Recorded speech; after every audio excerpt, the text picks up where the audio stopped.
నేను ఒకసారి ఆలోచన చేస్తా ఉంటా, అసలు సైన్యం మనకి ఎందుకని?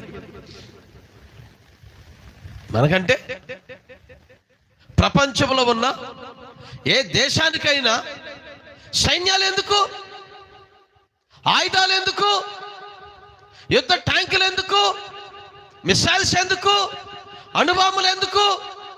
ఆలోచన చేస్తా ఉంటా.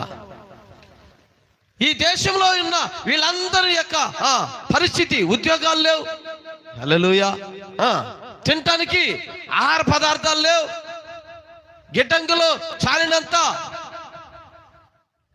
గింజలు లేవు, దేవుని స్తోత్రం, ఉండటానికి సరైన గృహాలు లేవు.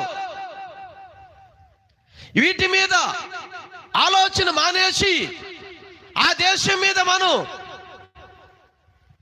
ఎప్పుడైనా యుద్ధానికి సిద్ధం.